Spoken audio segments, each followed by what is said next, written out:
wealth, fame, power. Gold Roger, the king of the pirates, attained this and everything else the world had to offer, and his dying words sent countless souls to the sea.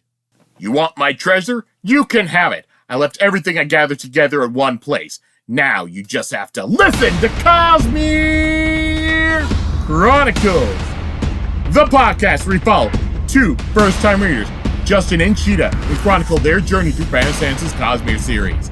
On today's episode, we'll be chronicling Warbreaker Chapters 25 through 28. So now, let's throw it over to the host of Cosmere Chronicles. This is Joe.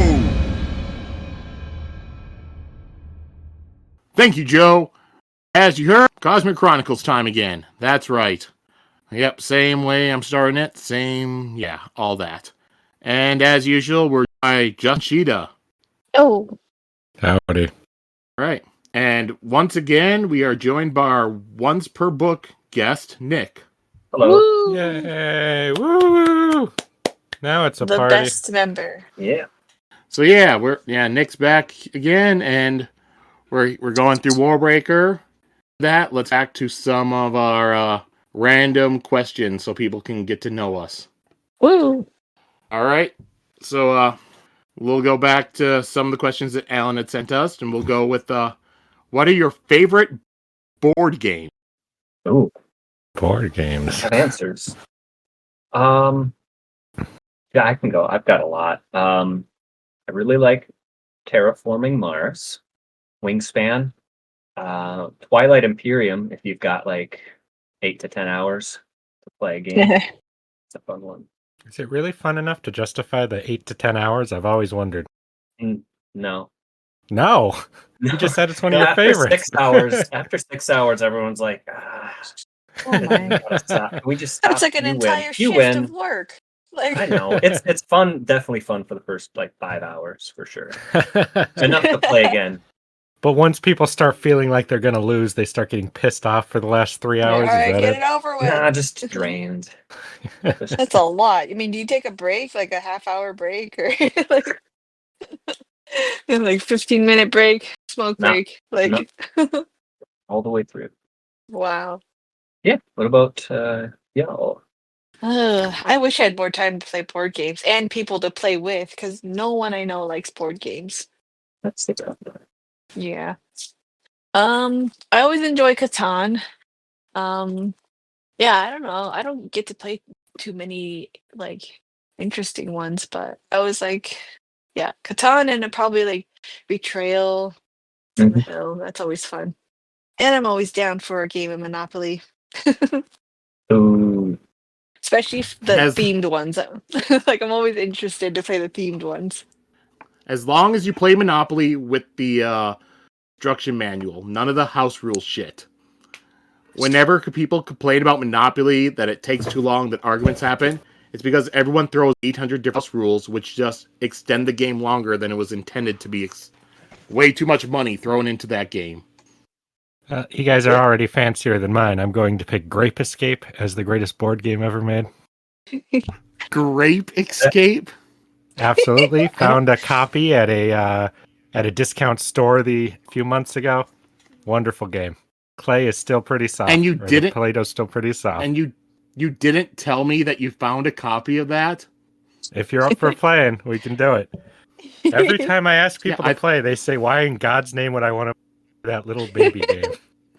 I think I had that. I think I got that game when I was in kindergarten or even before, and I loved the kid. Oh, Yeah, I've got a lot 2 of copies. throwbacks today. I've got the new shitty modern version and the classic version that has all these crappy rubber bands in it that are all stale and broken by the. Well, how many years has it been since that was made? Elasticity is definitely done. Well, it looks fun. Why don't you just buy a new rubber band? I've Joe, got I new need the Play-Doh for authentic you too. game. Luckily, the old copy I got did not come with the original Play-Doh. I'm sure that would be moldy and disgusting by now. I want to try. That sounds fun. Other than that, for a more serious answer, I like Catan too. I also don't play many board games, but I have nothing more to add to that. I got a whole We need. closet full if you ever want to Yay! Let's do a look board at game a night. picture of it. Just kidding, yeah. Oh. Totes. Oh yeah, I'd want to see. All right, then for me, some games. I have this Teenage Mutant Ninja Turtles like board game battling game that's a few years old. That one's pretty fun. It's set. You can play up to 5 people. 'Cause one person plays as the enemy, and then the rest can play up to 1 to all 4 turtles. And then other stuff. I've always been a fan of Risk. I've always enjoyed playing Risk. You gotta have the right players. Yeah, but so many times what happens, at least with the classic Risk board, how it was set up is somebody camped out Australia because it only has one way in, and if you have all 4, that's an extra 2 troops, and eventually, like somebody has the entire board except Australia, and their person just keeps putting all their troops in the first spot, and then it's just around them out. But yeah, but Risk can be fun, and then also I've always been a fan of trivia games, whether different versions of Trivial Pursuit. I have this Simpsons trivia board game. Those are always great. And even like Theme Trivial Pursuit. I have like it might even be Nick's copy of it that I've had at my house for like 10 years. Of like Star Wars Trivial Pursuit. Wow. That's where that is. It's, remember, it's a Star Wars Trivial Pursuit that came out before Phantom Menace. They have like 10 cards that are Phantom Menace questions for the upcoming movie, and the rest was all original trilogy stuff. Cool. It's funny. The Simpsons game, that had some really hard-ass questions in it. It's the guilty game of the Star Trek VCR board game. Oh yeah, that's the one I forgot. That one should have been on my list too. Except every single and they want to play, everyone always says no, including you, Justin. Well, I've played it once. I don't need to play it again. But it was one hell of a time. Nobody else has? Yeah, but I have. I'm very selfish here. All right, so the second question, do a continuation of the question that I asked last week. 'Cause last week I asked for some underrated anime. So let's go with what's some underrated American tunes.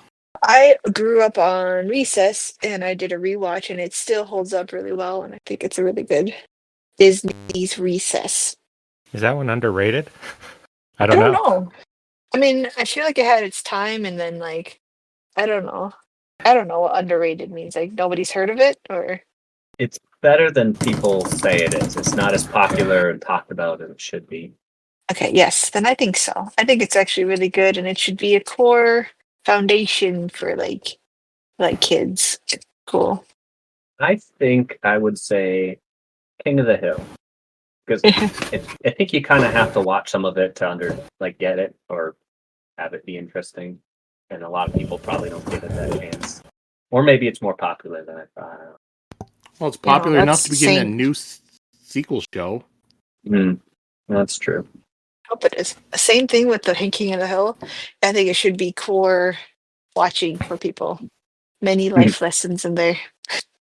Underrated cartoons for me, I'm going to go back to some really old ones from even before my time. But I think the Dungeons and Dragons cartoon from the 80s, I think, that one's quite a bit better than I think it gets credit for.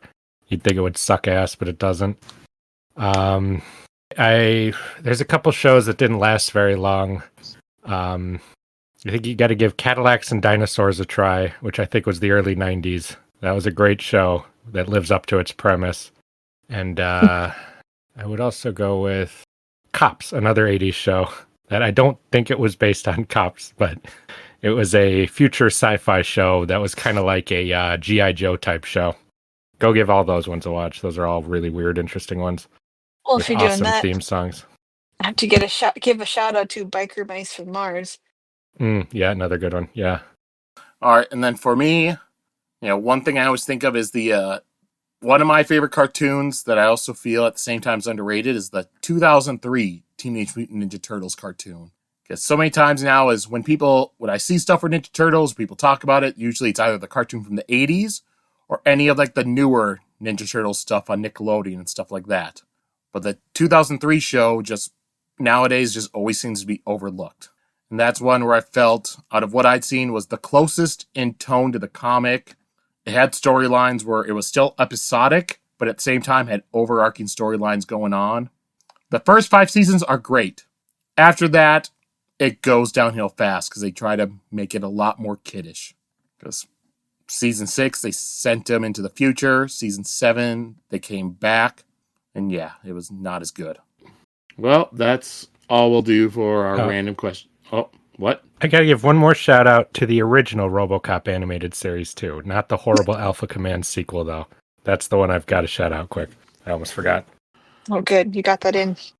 Very important.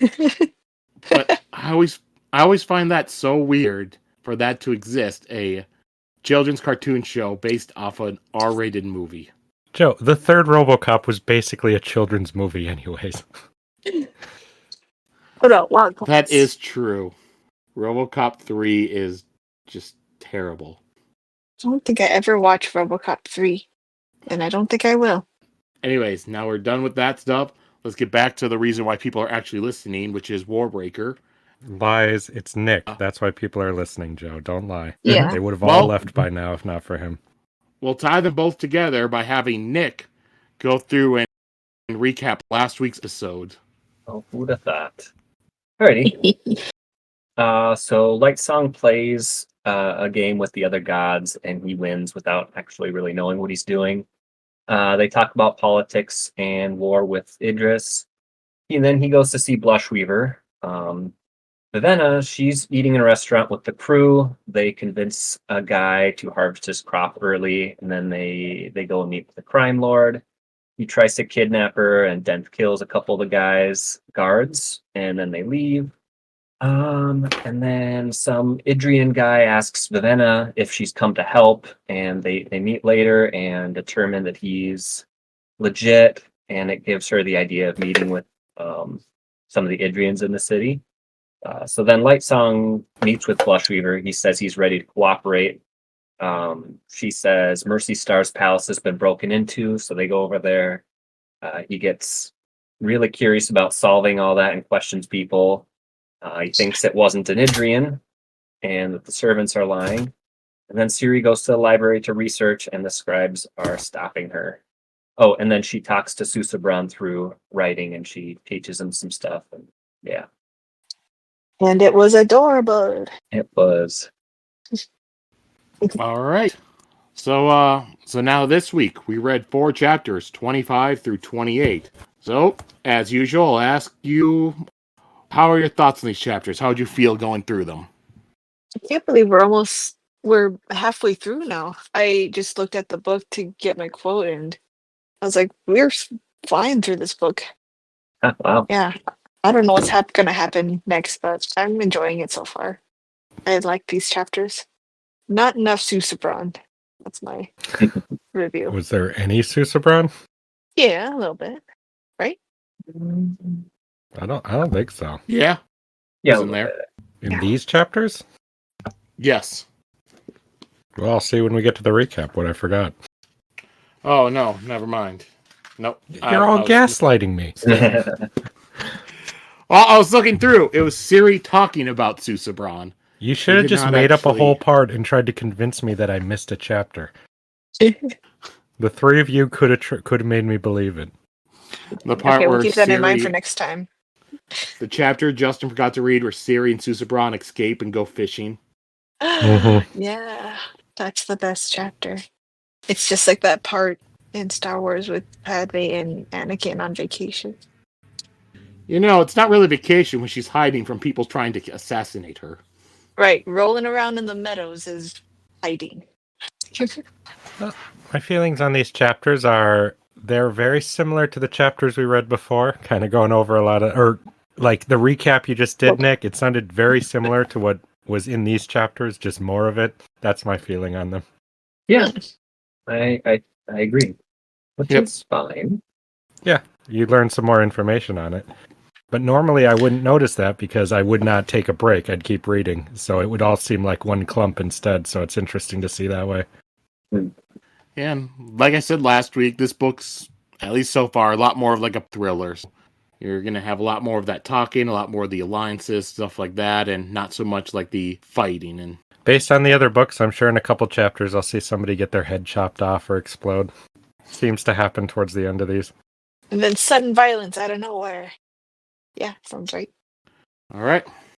So let's move on to, let's go into the chapters. So we're starting off with chapter 25. And we're with Vivenna and she's walking through a shopping district, and she's waiting for the plan that her group has come together to hatch. And while walking, and she's gotten like a new dress, it has some color in it, but it was the only thing that they could get.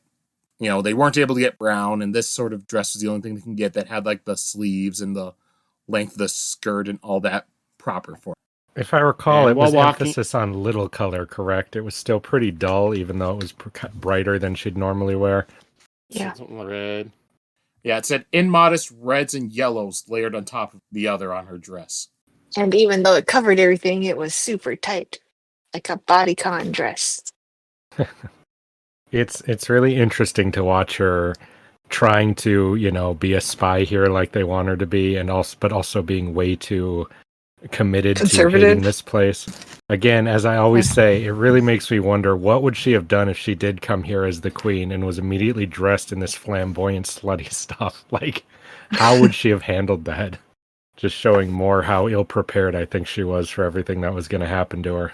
I don't know. I think she might have gone into shock. Yeah, maybe. Like, she almost did just by looking at the color. Mm-hmm. Like, being in the palace, she might have just, like, fainted. Well, I think she might have just gritted her teeth and done it because she would just think this is my duty. She would have done it, but she would have been like... I expected she was going to be doing that by this point here. That's why I'm surprised. She had almost a panic attack just being in town. Like, she had to have known some of this, right? I mean, she spent so much time preparing, and she should have learned a lot about Halandrin. That's how they keep talking, but then I'm always so surprised by how, like, shocked and put off she is by things. Like, when she does not, like, I'd assume if you learned all this, you would think, okay, I'll go to the city, and then I will need to dress as they do, because it'll be really fucking weird if I don't, I think it's one thing to know what you have to do, and another thing to be confronted by it. Like, if they would have done some color training with her, like, be like, here's red, here's yellow, like, to train her to be in the same room as it would be better training. Scary colors. Like helping somebody work through a phobia. Yeah, she has to submerge herself in that, and I don't think she was ready for the actual being there part. Also, I think her training demonized Halandrin a lot. Yeah, if anything, it worked against her. Because everything we always hear from her, from Siri and stuff, like, they made it seem like, yep, this place is just a bunch of, like, heathens. They'll be just doing whatever they want. No care in the world. And, like, so she's just going in thinking that, yeah, like, everyone, they don't care about anything. They don't care about gods or any of that. Like, they'll wear whatever color they want. And she wasn't really raised thinking of them as people. Mm-hmm. Back to the chapter. And as she's walking through this area, and she's doing this because, the plan's going to go off, but it'd be safe for her to be there where, Denth or Tongfa could try to protect her instead of just staying alone back at, like, the safe house. And when she sees Tongfa and Parlin, over by a building, just waiting. And Parlin's starting to wear even more colors, now along with his green link hat. He's wearing, like, a red vest. And Tongfa's monkey's sitting on him.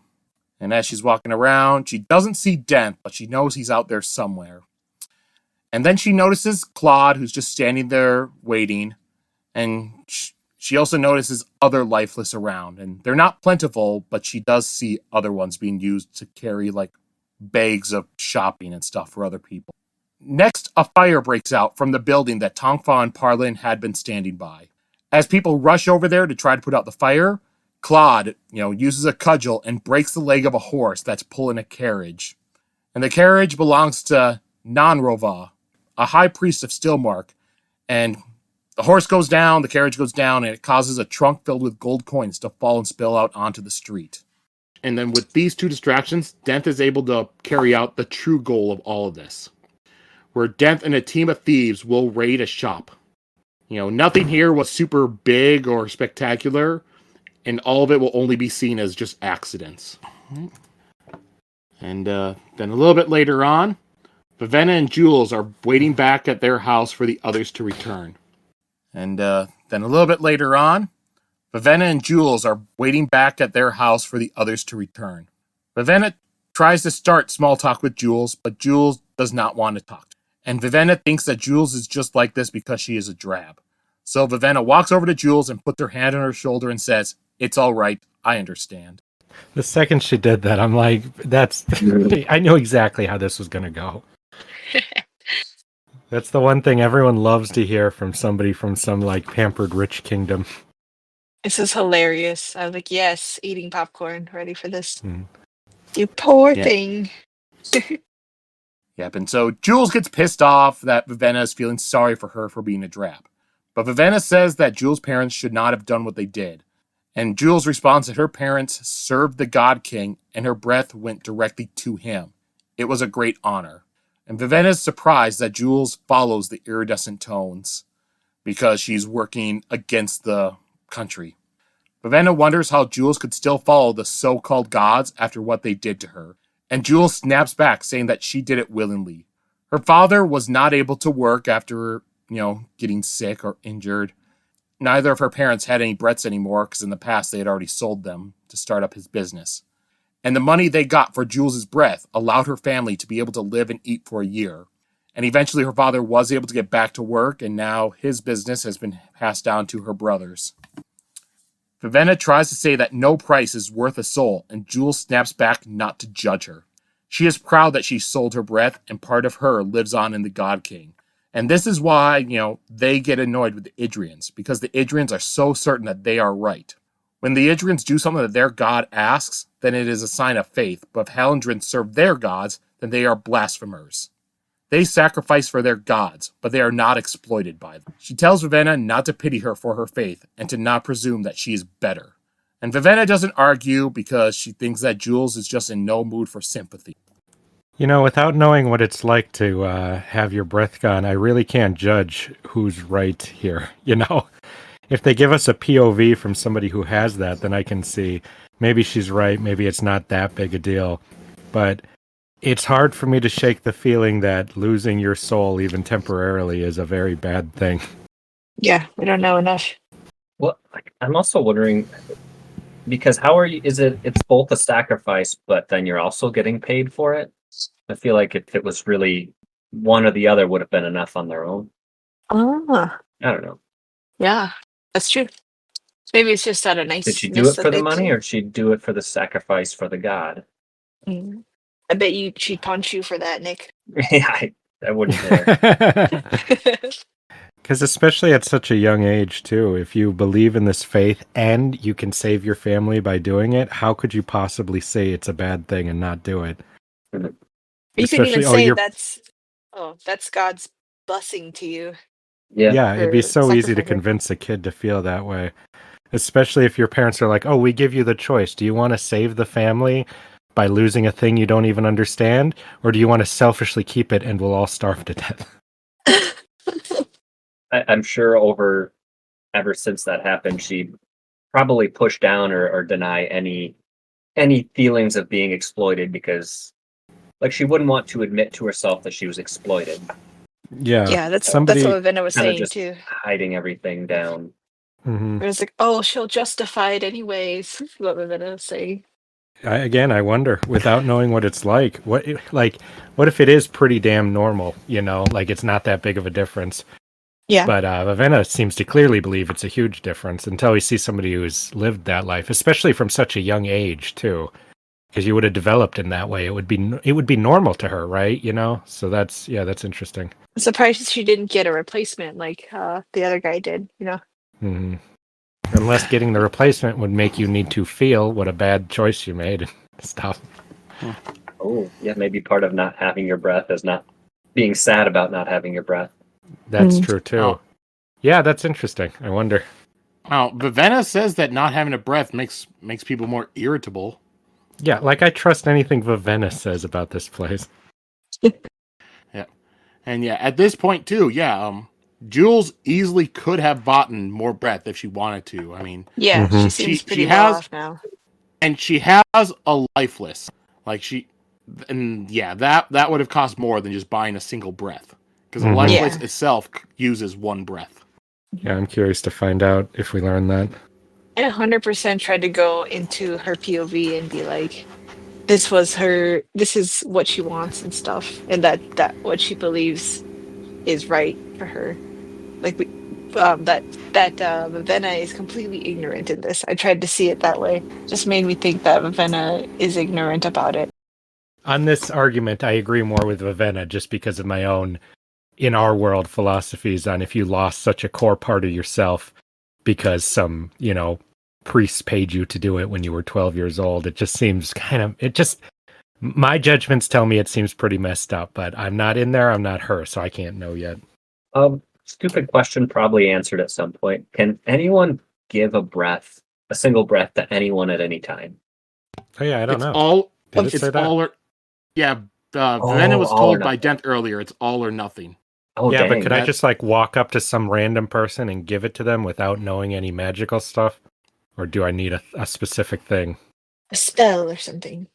It was, I think it was explained in the prologue when Var gave his breath to Vasher, he thought about it, is you have to touch them, you have to give it to them, and then you say, my life to yours, my breath becomes yours, and then it moves over to them. But any yokel could do it? Yeah, as long as you're touching them, you say the words, and you have the intent. Okay. Wow. So people will be passing their breaths back and forth in the streets. Well, kind of. You give it to someone, then they have two, and now you have a set of two that can't be split anymore. Yeah. That's true, yeah. You get them on Monday, Wednesday, Fridays, and then the other one. You just trade off. So, yeah, I was thinking if Vivenna had 500, can't she just give her one? That's curious. I wonder if Jewel would have accepted it, or would have been so you have to adamantly do all of it. no, this is my sacrifice. I'm not taking it.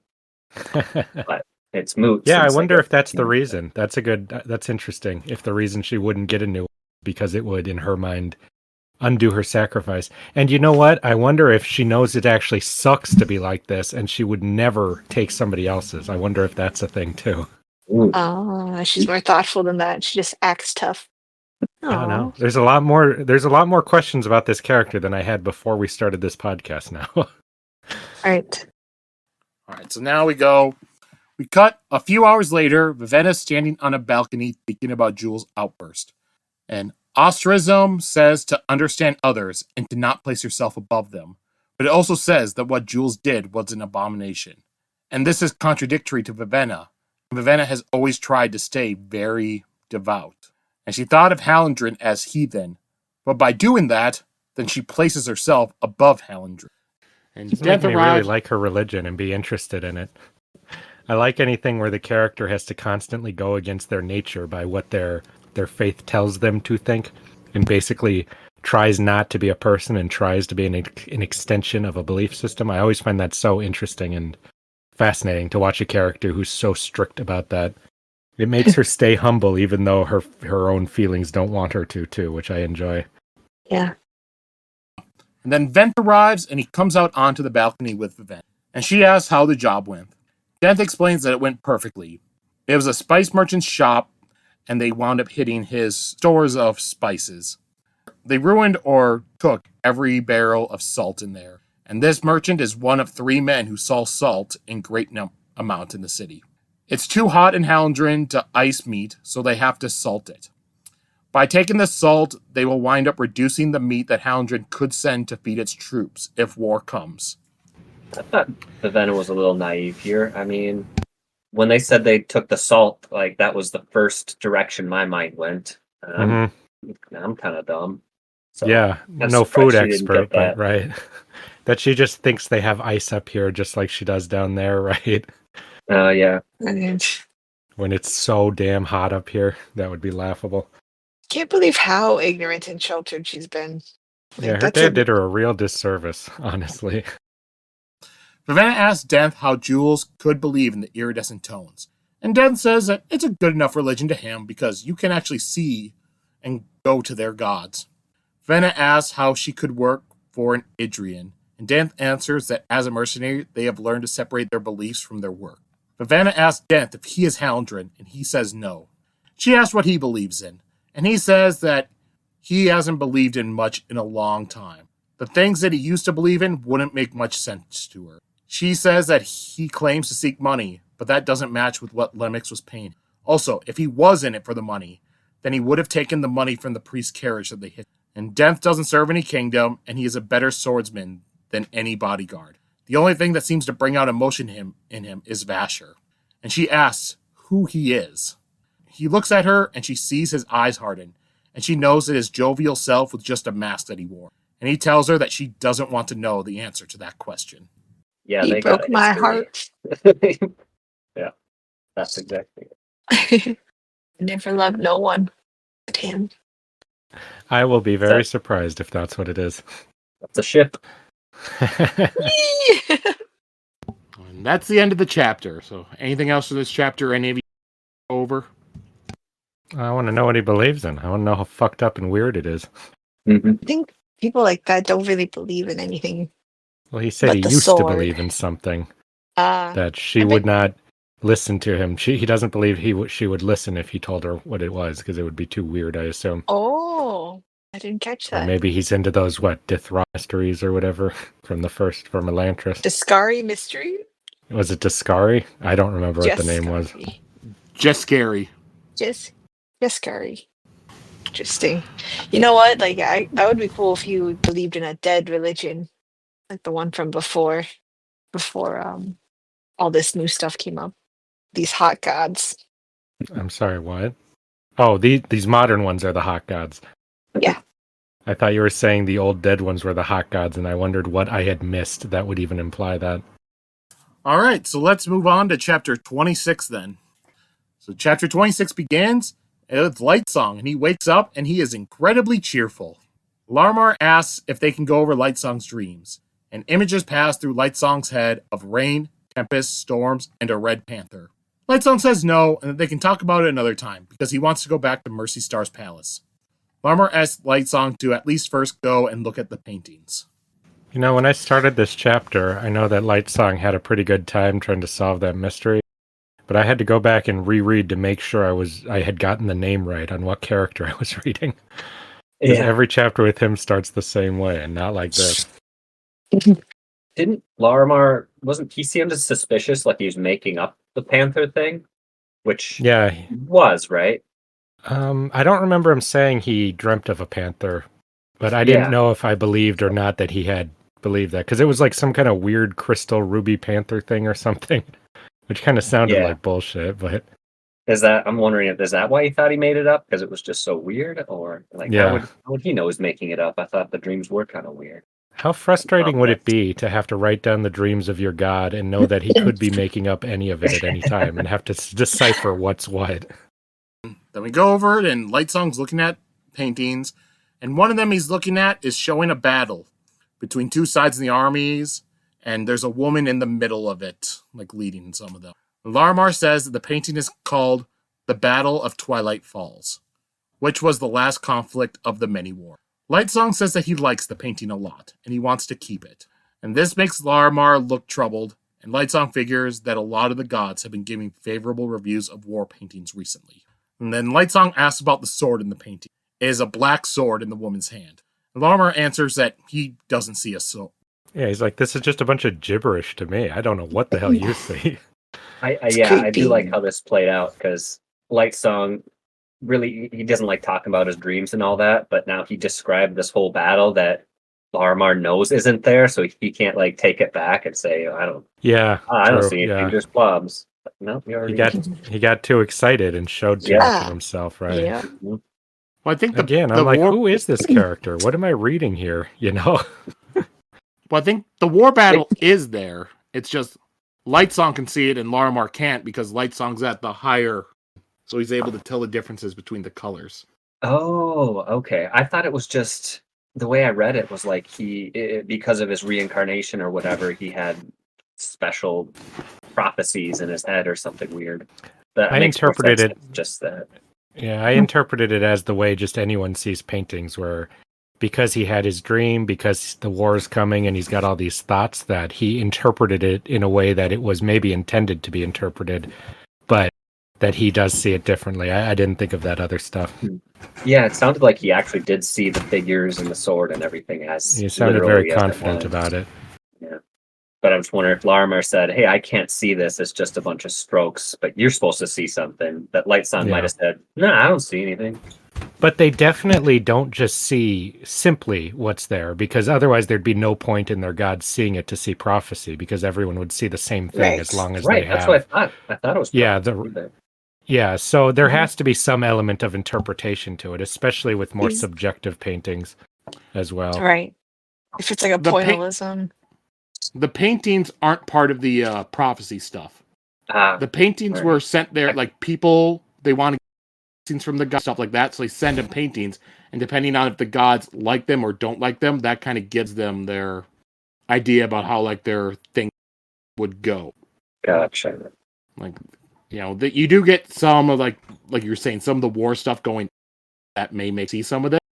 But the reasoning we were given in the early chapter for the paintings was not for prophecies. That's the dreams. I see. Then who painted this? I would paint that artist. sword. Many questions. Yeah, I don't know. All this stuff is still pretty vague as of now, because we don't know exactly what they're searching for out of these guys. Mm-hmm. And then a little bit later, Lightsong walking back to Mercystar's palace, and he's excited to be going back there. He doesn't know why the murder intrigues him so much. And while walking, Larimar asked about Lightsong's dream. Lightsong tells about the storm and how he was standing in it, being forced back, which disturbs Larimar. And Lightsong tells him that he saw a red panther waiting in the storm. And at that, Larimar asks if he is making stuff up. That's what you're thinking of. Mm-hmm. And when they arrive at her palace, Mercystar isn't there because she is meeting with Allmother, who is another one of the gods with lifeless commands. And Lightsong says he's going to head inside, but one of the guards says that he doesn't know if he can. Lightsong asks Larimar if they can forbid him, and he answers that they only can do that if Mercystar gave them a direct order to prevent Lightsong from going inside. So he goes in to where the murders took place and investigates the floor. And he finds where the wood has been replaced at a couple different spots. And one of the priests that Lightsong had talked to the day before arrives, and Lightsong tells him that he wants to speak with all the servants or guards who had seen the intruder. And then Lightsong asks Larimar if that man can ignore his demand, and Larimar answers, only at great peril to his soul. So the priest is annoyed, and he sends a servant to go grab all those witnesses. It's fun to be so powerful, and to have so many people believe in a faith where everything you say goes. And Lightsong looked back at the floor and realizes that some of the different wood is actually a trapdoor. That priest is watching Lightsong closely, so Lightsong goes and picks up a random thread, investigating it, and then the priest looks relaxed after he did that. They go outside, and when all the witnesses arrive, Lightsong splits them up into groups that they were with and sends them all to separate areas so that they cannot hear each other. And then Lightsong asks the priest about the lifeless squirrel. And he tells him to go fetch it personally, and the priest leaves indignantly. Yay, but we never got to see him come back. I want to see it. Yeah. Well, the squirrel comes back. Better. We saw the squirrel in here? Yeah. Well, what did he do? He got it back. You told him to crack it? Yeah, I'll bring it up later. What's that? All right. And so Lightsong goes over and talks to the guards who Vasher beaten up outside the building, and they explain pretty much exactly what happened. And then Lightsong next goes over to the servants that Vasher ran into inside the building. And once again, they kind of explain what happens. The man that went for the sword, Lightsong can kind of sense that he was lying about why he went for it. And the man has like a bandage on his hand, and he removes it, and now his hand was completely drained of color. Lightsong just playfully suggests that the man was working. Yeah, that was weird. You can't just gloss over that. That was weird. That was so creepy sounding. I heard you make that noise, Sheta. Yeah, it's creepy. I was like, what's wrong with it? It was just like gray, like in Pleasantville. He tried to brush it off as something, right? Yeah, he was hiding it. Yeah. That's creepy. So I don't know what he's up to or why he doesn't want to tell him what happened. Yeah, does he hide that for his own accord, or was he told to hide that, I wonder? Right. Maybe he hid it from the priests, too. For all we know. Yeah, I don't know. I just know that I wouldn't want my hand to just be suddenly devoid of color. That seems weird. Seems weird even by their standards. That's not really... Well, lifeless don't have color, right? So I would think that, Yeah, but from I one would hand be really only? worried. What does that mean? I would be really worried. That's what I mean. It's not natural in their world either. Mm-hmm. Lightsong tries to playfully suggest that the man was working with the intruder, and then the man breaks down. And he admits to going to brothels and also cheating when they gamble. And he says that he wanted a beautiful black sword and wanted to draw it and strike down the intruder. And Lightsong says, alright, I believe you. And also tells the man to be good and to stop cheating. Yeah, he liked that sword way too much. I need that sword. Yeah, he was creeping me out about that. And it's interesting because Lightsong has no knowledge of what this sword is. He doesn't seem to think of it as important as we know it is from the other side of things, that it's special. So it's really interesting to listen to this guy kind of weirdly talk about it. Well, until the connection is made with the painting, right? Mm-hmm. With the what? Well, it's described to him and he recognized it. And then Lightsong goes to the last man, who he had seen the intruder running away at the very end. And he had been up higher level and he saw him from a window. But it took him several minutes to be able to get help, and by that time the man was gone. Lightsong finishes with this person, and then Larmar thinks that all this talk was important. The man earlier had mentioned a black sword, and Lightsong had seen one in the painting. Larmar tells Lightsong that he should not get involved, because he is an oracle and foresaw this, and by interfering he could unbalance a great many things. Alright, maybe I was wrong with everything I was saying earlier about the paintings, because he's talking about being an oracle and I didn't know what you were talking about. I thought I completely misread that section. You're gaslighting us, Joe. I never believed you for a second. Well, I was saying from what I understood from the first time we looked at the paintings in Chapter 2. That's what we were told. There is some foretelling in it as well. I was wrong. I'll admit that. Yeah. All paintings are subjective to a point. Gaslighting us like that. Larmar asks what Lightsong thinks of the murder. And Lightsong answers that there were two intruders, because the first one went out of his way not to kill anybody, and someone followed him. Since the person who was tied up in the ropes wasn't unconscious, the second person had killed him since he had been seen. And Lightsong says that both intruders vanished because, he had found a trapdoor. Lightsong wonders how he had managed to figure all this out. He asks Larmar if he was someone important before he died, but Larmar won't answer. He knows that these instincts must have come from somewhere, though. And then Lightsong is given a box with the lifeless squirrel in it. And he has Larmar have one of his awakeners try and break its security phrase. Yeah, that was it. Yeah. I love the image of them trying to break the security phrase. I imagine them just sitting there saying every word and combination of words in the dictionary until they get it. Larmar does inform him that the animal will not be able to tell him anything because, it's an animal. Squirrel. And Lightsong thinks about how when he returned, he need to learn to speak, walk, or read again. Only his personal memory was lost. And everything he did with figuring this stuff out just came to him. So he wondered what else he could do if he tried. How long has he been alive? Like 5 years, right? Yeah, like 5 or 6, something like that. I can't believe in that time he hasn't tried to think of that kind of stuff. It's very interesting. Sounds like he's actively tried not to. Yeah. Yeah. I was going to say he doesn't have a lot of drive, but maybe it's even more than that, but he's avoiding it. At the same time, I think I was saying last time, wondering if he was maybe like on default until something triggered in him that it was time for him to do the thing he returned for. Yeah. So is it just the memories that are gone? So do we think the personality that he has now, was it the That's same a good before? question. Was he like a dweeb in his past life too? But apparently died bravely. I mean, does he consider himself brave now? I don't think he considers himself brave, or at least he tries not to be a person who would be considered that way. The absolute amount but we know that in the past he had that one god that he was really inspired by. He talks about a little bit, and they died. I wonder if that one dying kind of made him kind of give up a little bit, and then like everyone being so petty and stupid and not doing what they're supposed to do. I feel like he had some moment where he was like, maybe he tried at first a little, and then at some moment he just said, fuck it. Or it could be that he's just woke up and he immediately grabbed a daiquiri and has been relaxing ever since. I wonder. Yeah, I don't think we know yet. The personality thing, I would love if we get to see a scene of what he was like before, to see if he had a sense of humor and was clever, or if he was just some stick-in-the-mud guy. It would be interesting if he just collected this personality from something else. Like maybe his partner, because he was a cop or something. His partner was the jokester, and so he has a memory of that, and he's like, I'll be a jokester too. But he's actually very stoic in his past life. Well, I do think, as they said, that Lalamar, that seems weird to say, knew him at some point before. Yeah. Maybe he was his partner. Just quickly became a priest afterwards. Yeah. No, he's probably their informant or one of their friends. Anything else in this chapter any of you want to go over? What was the password for the squirrel again? Fallen rope. Fallen rope. Ooh, I had Fallen rope. Oh, yeah, close. I wonder how long it takes to get that when that's your job. Because those are pretty random words, and yet there was a rope there.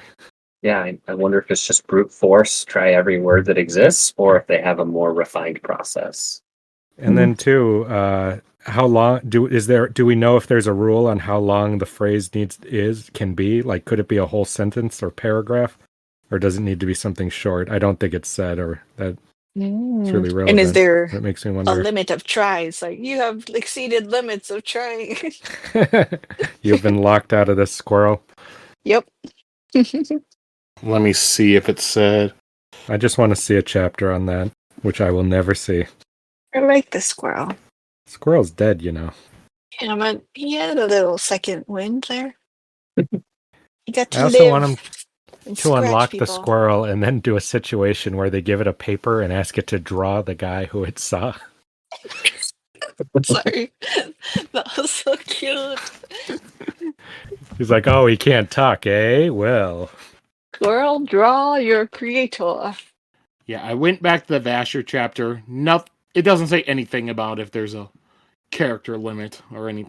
Yeah, no, he clearly didn't care that much. I don't think he expected somebody to really work that hard to break it, or that they could learn anything from it. But it was said, so I feel like it has to be relevant in some way, or come back. Yeah, gotta come back. Does it have to be in succession? Does it have to be fallen rope, or I've fallen down? If only I didn't be that rope. Like, I'd assume it has to be one and then the other. Otherwise, it'd be too easy to accidentally, because whole armies have these. You wouldn't want somebody to be able to accidentally trigger the army just because they fell over while holding a rope. Well, we'll move on to chapter 27. Siri's walking through the palace thinking about how something has happened to the past god kings, and that Bluefinger's fears that something will happen to Susebron. And she thinks about how the priests were fine with Susebron reigning for 50 years, and then waiting for 20 years in order for him to get married. But now they are suddenly worried about getting an heir quickly. Siri sees Bluefingers and wants to go talk to him, but he notices her and then he runs away. She has been trying to get a hold of him, but he has been avoiding her. She has also tried to get information, but the priests are just too distracting when she's in the library. And when she tries to get Brooks brought in, the priests, they won't let her read them herself, saying they don't want her to strain her eyes, so only they will read the books to her. And because of this, she suspects they leave out stuff that they just don't want her to know. How long does Bluefingers think he can avoid her? I mean, in the same castle, and I'm wondering if maybe he just has to avoid her for a little bit, or something else is going to happen, because you can't realistically keep that up. Pretty silly, yeah. Like dodging her. I don't think that he expected her to act the way she's acted on any of this, Mm-hmm. I don't think that when he fed little things to her, he thought that she was going to come back and say, "So what did you mean by that?" loudly, So I think he's really freaked out about what she's wanting to say next. It's silly. And also maybe he knows that being with her too much is really suspicious, and so she's trying to he's like, "No, you idiot, stop." Well, then he should send her a secret message with the trusted servant. Be like, "Hey, stop trying to talk to me in public." I wonder if there are trusted servants. I'm really curious. Because when she doesn't trust her own servants later on, I think it's really freaky to not have any idea who you can trust around you ever. Certainly he has people. He's little blue fingers. He says he has people in all kinds of places. Also, guys, we're writing off that this could just be a coincidence, and he does just keep showing up late and happening to not be around. All right. Yeah, that's true. Like, oh yes, I've actually had bathroom problems and I've been having to Yep, that's what it go is. away. Yeah. Oh God, the bathroom. I just thought, since the rooms aren't dedicated bathrooms, so that means you have to go into a room, tell the servants, I want to. They have to bring like a colored chamber pot. You'll poop, and then they have to count. Oh no, where's the red chamber pot? Like, Bathrooms like, are I gotta go now. literally in every room. That's so annoying. Well, it was a photo finish. Not even. I feel like, not to get too gross, but in this situation, you could probably just go anywhere and they will have it cleaned up by the time you get back from walking out for a moment. Oh. Oh man. Like maybe some of the Gross. returned have done that. I'd Ew, assume so. Wait, do return shit? I forget. Did we ask that before? No. Because they're supposed to be gods, right? So I wonder, that would be a pretty... If I would not trust any god who needs to take a dump, personally. I just would not believe they're a divine being. Right, that's too soiling. That's what they eat and stuff and drink. Yeah, and they should use it up perfectly and then expel the rest in a divine aura of some sort. Dignified. What is it? Yeah. What is this? The interview where they're explaining how Kim Jong-un doesn't poop? Yep. It would need to be like that. Otherwise, I can't have faith in something that I know needs to go drop its pants and sit on a toilet or chamber pot. I just can't do it. Oh, undignified. One of the most inefficient things about about life. Well, yeah, maybe because they don't need to eat or drink, so I feel like they probably don't need to do the other things. If I ever meet things. Brandon Sanderson, that's the first question I'll ask him. Well, maybe we'll get an answer. I wonder. Oh, do not check if that's been answered. There is a... Okay, let me look. People ask this on Reddit. Who asked this question? A person on Reddit at literally the topic on Reddit is do return to poop. Looking at this, I assume the answer is yes. But well, then I'm not following that religion. I'll be a Starian. I hate this. Why did you ask this? All right, so back to Siri. And so Siri asks her servants what is happening at the arena today. And she's told that there are contests of physical prowess. So Siri decides to go.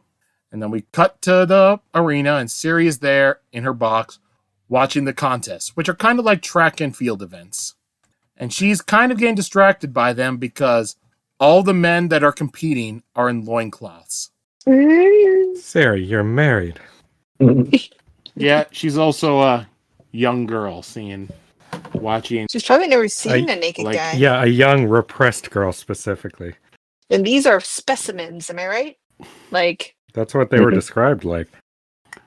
Yeah, it'd be like taking Siri, putting her to the, shirtless, sweaty Olympics.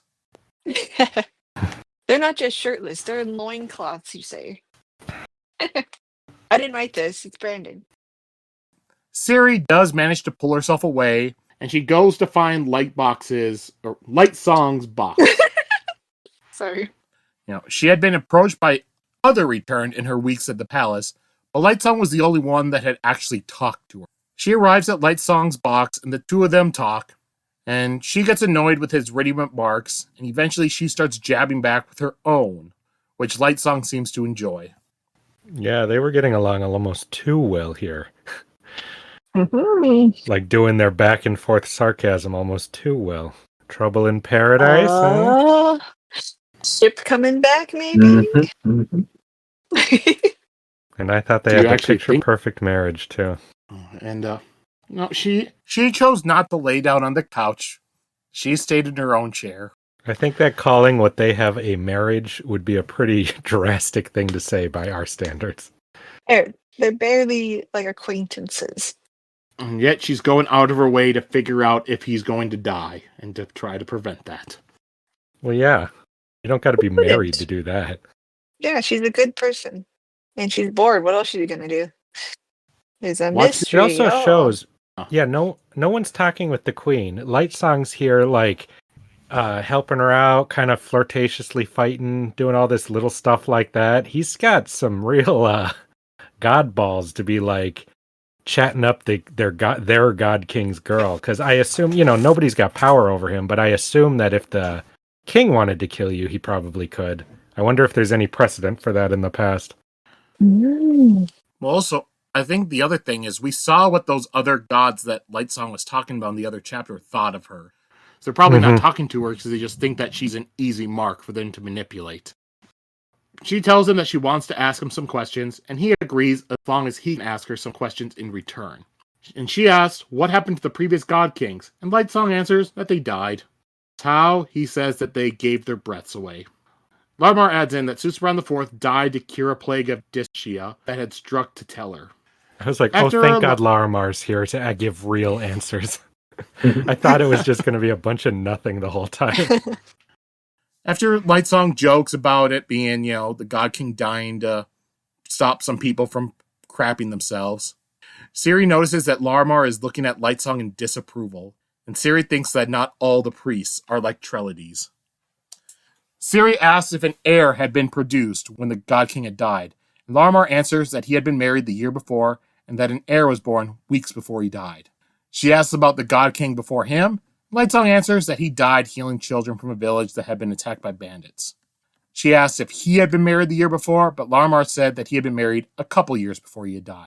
But he had had a second child a month before he died, and Siri correctly figures that his first child had been a daughter. And Larmar admits that he is not an expert on these things, and he suggests that she gets a professional storyteller who can tell her histories and tales of imagination. She thinks that she can't have one brought to the palace because then the priests will pick a storyteller that they want, and she won't get the answers that she wants that way. So she asks Lightsong to bring in a storyteller, and she will listen to the storyteller with him. As Siri gets up to leave, Lightsong tells her to wait. And then he begins drinking some wine as she just stands there waiting for him. And then he finishes drinking his wine, and he informs her that she still has to answer some of his questions. So she sits back down. He asks her if she knew any city guards where she came from, and she answers that she did. Then he asks her to describe them and what they did. And, she tells him pretty much what you'd expect guards to do. And he asks if there were any murders, there, and if they had investigated them, which she says yeah. And he asks if that they did so without being asked to do it, and how they went around doing it. And she says that they would ask questions, talk to witnesses, and look for clues, and that she wasn't really involved with that. And Lightsong's like, don't worry about that. I stopped thinking you were an assassin days ago. And then Lightsong asks Siri to follow him and to leave the servants behind. Which they do, so they go off, talk on their own. And he says that she's playing a dangerous game. Politics. She tells him that she doesn't want to play politics, but he tells her that if she doesn't play it, then it will play her. All right, and then he says that he'll give her some advice about her persona. Choosing the persona of an innocent girl was a good instinct, but she needs to refine it. But she tells him that it's not a persona. Lightsong tells her that people distrust what they don't understand, and as long as she appears unpredictable, then the people will see her as a threat. He tells her that he himself is useless, so he plays with that and enhances it. He makes certain people never forget it. He says that he knows she is digging for something dealing with the priest, but tells her not to make too many waves until she's ready. He tells her not to appear too non-threatening because people are suspicious of that. Try to appear average, so that way people will assume that they can beat you with just a little advantage. He points out that it's similar to what Adrians do, and that their people are not too different. I thought that was a really interesting low blow on the Idrians, thinking they're so much better than the people here. The whole you define yourself the same way, you dress in your colors to show off how moral and good you are. Very, very interesting to me. And he ends the conversation by telling her not to depend on him because he will fail her. If things go wrong in the last moment, then don't think of him. And that's where the chapter ends. I bet she will think of him, and then he'll show himself as a true hero. Yeah, he says don't depend on me, but he seems like the only dependable guy here so far. Yeah. It's interesting he says he's putting on a show, acting like how he's been, but I feel like that's just how he chooses to act.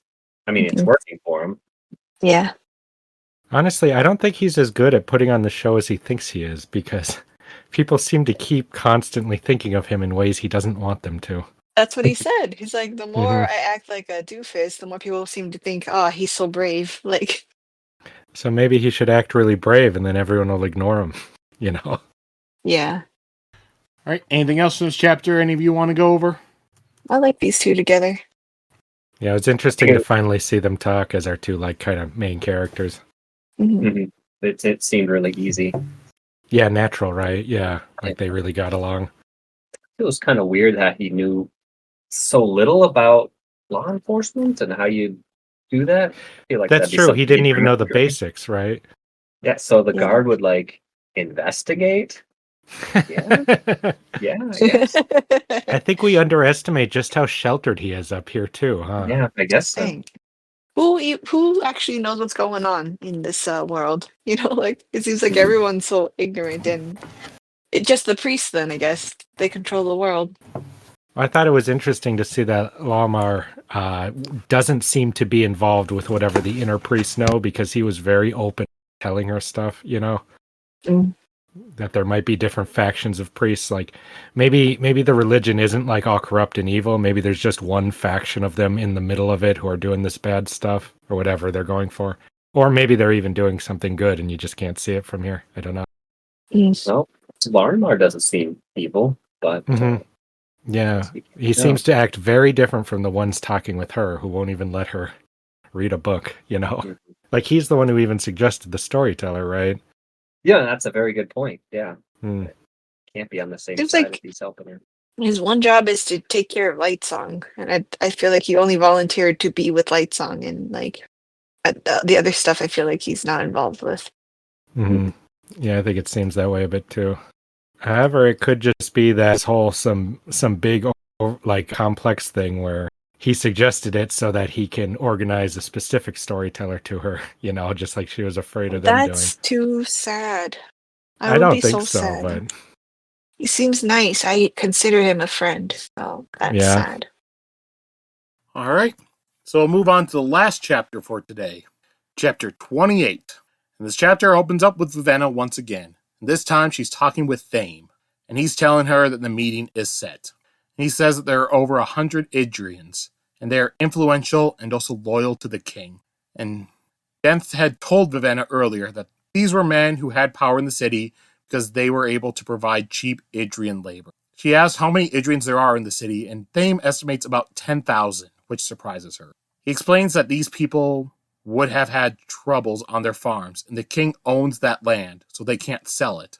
Vivenna says they could have petitioned the king, but Thame explains that it's too hard and too far to get to the king, and the farmers would worry about their family starving in that time. Instead, they'd come to Teteller and take the hard, steady work. And Vivenna thinks about how her father should do more to support the people, but he also does have other issues that he's having to deal with at the same time. Yeah, I'm sure. After Thame leaves, Denth talks to Vivenna and says that she has been changing. She has lost the look of displeasure in her eyes and is starting to fit in. But Vivenna tells him that she doesn't want to fit in because she hates Helen. Then he points at the juice that she is drinking, which she likes. And so she stops drinking and sets it aside, being like, you're right, I shouldn't. Denth says that it's good if she starts acting like a Hallandrin, because then she would not stand out. He points out that Parlin has been doing a good job blending in, but Vivenna just says that he looks like a fool. Denth suggests that Vivenna should switch to wearing trousers, because right now, any outfit she finds modest to wear are foreign and expensive. So because she's wearing that, they have to use expensive restaurants in order to not stand out. Trousers are both cheap and modest, but Vivenna says that they are not modest. Vivenna says she is confused, and that everything in the city and everything that she is doing just feels contradictory. Dent says that the motivations of men never make sense. Everyone always sees himself as the hero. And he gives some examples like, thugs and, dictators and stuff are doing what they believe is the right. And he says that even Vasher likely sees himself as a only mercenaries make sense because they just do what they are paid to do. And then he says it's time to leave, and Vivenna decides that, you know what, she will finish her juice because it would be a waste just to leave it. And they reunite with, Tongfa, Jules, and Parlin, who had been waiting outside. And as they are walking to their next destination, Vivenna asks Tongfa what happened to his monkey, and he answers that monkeys are boring. And Dent says that she should get used to Tongfa losing pets. One of the greatest miracles is that Tongfa never fathered a child because he'd probably lose it within a week. The group arrives at a place called the Dedener Garden. It's a large park that's filled with hundreds of statues, which were some of the oldest statues in the city. They're all statues of, soldiers and stuff like that. And they were left as a final gift from Peacegiver the Blessed to memorialize those who had died in the many wars. The group's here in order to meet with some forgers, and this is a plan that Vivenna had come up with herself. She goes over and she sits across from the forger and she commissions work from him. She wants him to make letters that look like they come from the members of the Hallandran priesthood and from the king of Idris. They need to be made to look like the priests are corrupt and have been extorting the king for years in order to prevent a war, and that the king does not want a war. And she gives the forger some letters from her father, which has his handwriting and official seal on them. After the forgers leave, Vivenna watches Parlin, who is talking with Jules. And she says that she should send him back to Idris and that he serves no. But Den says that Parlin is trustworthy and good at adapting to situations, so that's a good reason to keep him around. And Den also reassures Vivenna that Jules has no interest in Parlin. Vivenna asks why she should care about that. Den says that, she and Parlin have been practically engaged since they were kids, but Vivenna says that she has been engaged to the God King since she was born. Den points out that her father always wished for her to marry his best friend's son instead, and that he had learned this information from Parlin. And he adds that Jules has other ties, so she can stop worrying about that. But Vivenna, reiterates and says that she is not interested. And I actually believe her, if I'm being honest. Usually I wouldn't, but here I kind of do. I don't think Vivenna knows what she wants. Yeah. I think she's probably closed herself off to it, knowing that she's betrothed to the God King the whole time. Very well could be, yeah. And that maybe she hasn't even allowed that thought in because she's like, well, I'm already engaged, been engaged my whole life, But now she's single, ready to mingle. Mm-hmm. Alan's looking pretty good with his hat. Yeah, even with that hat. The fact that she was didn't on a subconscious level, didn't like him talking to Jules. I always say you never know when you like someone until you see them talking with someone else. And you're like, wait a minute. I don't like that. Vivenna gets up to walk through the statue, so that way she doesn't have to watch Parlin and Jules anymore. Mm-hmm. And she's walking through. Denth and I think both Denth and Tongfa are following along with her. And she looks at the statues of the warriors and thinks about how Hallandran is a place of contradiction. And she also thinks about the breath she has, and that they are wonderful, and not just because of the color that they allow her to see. They give her a connection to everything around her. A dead twig and the clothing that she's wearing, and that she could awaken them to somewhat give them life again. And she thinks that Den and the others can separate their beliefs from what they are forced to do. But she stops herself and thinks that she will not use these breaths. She will not awaken things. If the breaths continue to tempt her too much in the future, then she will just give them all away to a person without any breaths and become a drab herself. And that's where our chapters end this week. Again, I'm going to be so impressed with her if she reads the entire book without ever using them. That would be some real conviction. And narratively super boring, but very convicted in faith. And that sounds like she's going to give all her breath to Jules. Ooh. I was going to say, the way things are going, she's straying further and further every time we see her. I think it's a matter of time before she does something like use her breath. Right. I agree with that. She's easily being tugged along this path. Well, drinking juice, you could do so much asking good. people to fill her juice. I have to say, juice seems to be a favorite drink among the book series. Is it? I'll always remember the part where Vin gets juice for all the guys, and then Spook is sad that she didn't give him any juice. And I was like, why are they drinking juice? That's so silly.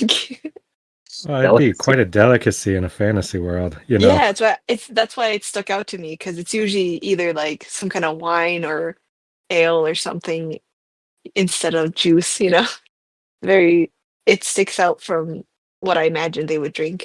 Mm-hmm. What kind of juice? Orange juice? Pineapple? Yeah, I don't think they said. That is a question. That would let us know what kind of plants and stuff they have here. Not that I'm that interested, but I'm sure somebody is. Look it up. Just kidding. Well, they say it's a tropical in this chapter climate, of this book, Brandon, in this one chapter of this one book, they were drinking juice. What kind was it? Some kind of coconut juice, I would say. That's the thing. Ugh. Next convention, you waste your one question to ask, what kind of juice was Vivenna drinking? Hey. Pineapple. Yeah. If he just does that, I'm going to be mad. It's like, you have to make up a fruit. They had orange. Did they have oranges in the other book? They said the color was orange, but not that it was specifically an orange juice. Right. What are the odds that the same plants would grow on the same planets? Well, then again, the same people. They got the same grow. species, yeah. They said they had normal animals earlier, which I'm always interested to see. Yeah, the other book, Scadrial, I would doubt that they would be able to have orange juice in Mistborn with the plants that don't have color.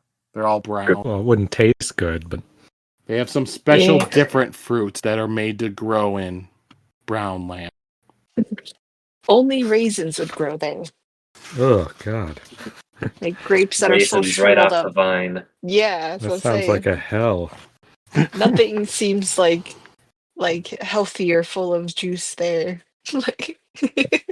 So you're saying that all their wine that Breeze was drinking was from raisins? Grapes with raisins diluted with water and Reconstituted. Yeah. Gross. Right. I think I've enjoyed it. I think I'm done watching Vivenna go to meetings though. Yeah, like you said, it seemed like the summary last time seemed like the same thing that happened this time. Yeah, that is. I like seeing her change as she's in the city more, her struggle, all that stuff. The meetings themselves, though, are going to start blurring together if they do another one. But it'd be really funny if at the end of the book they're like, make sure you paid attention to each meeting because it's going to make this all super duper interesting. If you didn't, then you're going to miss out horribly. Then I'll feel very stupid. Yeah, like, wow, did you zone out? You missed out. Kind of makes me think of my thoughts first time going through Well of Ascension, where it's like, all right, another chapter of Ellen sitting in this room reading books to try to figure out some law stuff. See, I'm very interested for some reason in somebody trying to figure out fictional bullshit law stuff that doesn't even exist. You might learn something about the world and their laws and things. Yeah, again, I was surprised that this book is almost halfway done already, and I still feel like I didn't learn anything about what's going on. I feel like the mystery of the priests and stuff is probably going to be in the end of the book, personally. Yeah. Either that or like the next chapter. One of the two. Yeah, I think it's, I'm going to say 3/4 through, right in the middle of now and the end. Of course, for all we know, it could end on a cliffhanger, and Joe could tell us, yeah, he always meant to write another book, but never got around to it. No, I think if he wrote it initially standalone, I am sure he's wrapping it up in some way. Well, all right, that's still waiting to learn about what the one shirtless Tybo guy's magic was in Elantris. What? Tybo? The one guy at the end who did a magic that they'd never seen before. I'm still waiting to see that, so you never know. Yeah, Tybo magic. Elantris, you had the going through the book, no magic, all sent at the end. We have at least 3 different magic systems now. You have Aondor, you have whatever the hell Shuden was doing with his Che Shan, that's Tybo. what it's called. He was not moving like Tybo, all right? It was more like a normal kata than Tybo. Okay, Taekwon Tabo. Mm-hmm. I'm so sorry if I offended anybody. Who would you have offended with that? Just Nick? No. Nick Karate, not Taekwondo. I don't actually know what it was. Well, yeah, it was some bullshit made up for young people, but Taekwondo on my certificate, but it also says karate on the building. So wow, so it's both. Master of 2 styles. They're not supposed to be the same. But Americans, they're not going to know the difference. That's cool. Hopefully they know the difference, because only one of those is an Olympic sport. That's why we keep losing. Disqualified immediately before even starting. What the hell were we talking Well, about again? You were talking about magic, or you're talking about that. You're talking about hoping the answer of this book's done because you still don't know Shuden's magic. We got this far off track off of a troll comment. I'm very sorry. That's why I refrain from those. That's me refraining. All right. Well, let's get back to Warbreaker and let's go over to the prediction segment.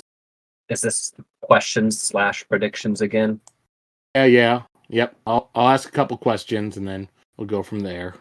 Well, questions from us. I remember in one of the last ones, Justin Sheta asked some questions because there's just not a lot to go off for predictions yet. But maybe there is at this point. I don't really have any because we haven't learned that much more yet. Well, yeah, we'll see what Joe asks us. Sounds like you got some master prediction there, Nick. No. You've called the end of the book, is that it? Just some broad stuff. All right. So first question I'll ask is with Siri, and she's in her part of the story. So why have all the God Kings been dying shortly after they've been killing the kid? I think they are being killed. I think I liked what she said about it would be really easy to have something good happening, just be a cover for killing the god, basically. Like, a plague happens, ended, and just claim he did it, or a village, I feel like there's some shadiness going on there. But then the fact that it's always after the son is born. Maybe it's that if you had two of them, they could become too powerful, so they call one to replace it with the next one. That would be my only guess. Was this answered? Is the heir born with the breaths, or does the God King have to pass them on? Oh, yeah. I don't remember. He passes them on, which is, to my theory, it's all the same person. Oh. They just turned into a baby? Yep. Because they already have the new gods that are rebirthed and stuff with an old person's memories or something. So I feel like that's the same technique for this, and they just take the stillborn baby and then put the old guy in there. Yeah, that makes sense to me. Yeah. Mm-hmm. However, figured it out. Yeah, that's interesting. But that's not shady. That seems more like just them trying to hide that aspect of it. Well, What's their evil part of it? They're evil because every time that happens, they get a bunch of stuff from it. Like, they get the extra breaths that won't go into the baby. They get a ton of it. And then, you just added that part on. No, I said that last week, that they get they get stuff from the transition and they're running out. Yeah. Because I said they were using it to stay alive and keep their thing going. I do believe there has to be some time element, because she did ask very specifically why the 20 years, that's so specific. Why not just right away, Mm-hmm. But it's interesting that they don't want her putting some of this stuff together when it sounds like a lot of it is also public knowledge. So I really wonder what the little bit is that would, I don't know. Yeah, what's the forbidden piece? Yeah. So, do we think then they're staging these miracles and these cures that they're doing? Oh, yeah. Well, I think so. Yeah, I liked what she said about you just take it. There's always good stuff happening, so you can always say, oh, this or that the god did, Mm-hmm. But we don't know. Those things I feel like are such fronts for them. Like, they are just, what is it when a employee, is it extortion? Or when they take a little bit off the top for themselves? Embezzle? Embezzlement. Yes, they are embezzling souls or breaths. But they can't split them up, right? It's all or nothing. Yeah, except for when he has to die and give it to the baby. So again, that's just a thing you've said. There's no basis for it. Yeah. And then another question I'll ask will be, who was the person following Vasher and killed the person with the rope that's tied up? And why were they following? I don't believe there was a second person. I thought it would be just the sword. Yeah, just the sword. What you said it was? Didn't you say it was a different weapon, different style of weapon that killed the guy? I forget what type. Yeah, at first when somebody died, it was just the sword. But once he was so confident about there being another person, it would be kind of silly to make this be his big moment, and then he's just wrong, to me at least. Right. That's true. I don't remember what it said about the weapon though, if there was something about that. Because it was the tied up guy. But then he picked up the sword but he got knocked out like right after, right? Oh, I looked it up. They said it was a dueling sword. Okay, there you go. Meant for show or finesse rather than force. So when they said that, I'm like, all right, that's clearly not the black sword. Yeah. Yeah, I don't think so. And then was it the mystery sword that turned the one guy's hand gray, or? Yeah, the tendrils came out and wrapped around his hand, right? When he tried to pick it up. Or when he started to unsheath it.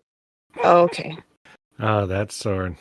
So was it, that sword is I forget his name, interesting. Dent following him secretly? Do we have any evidence of that?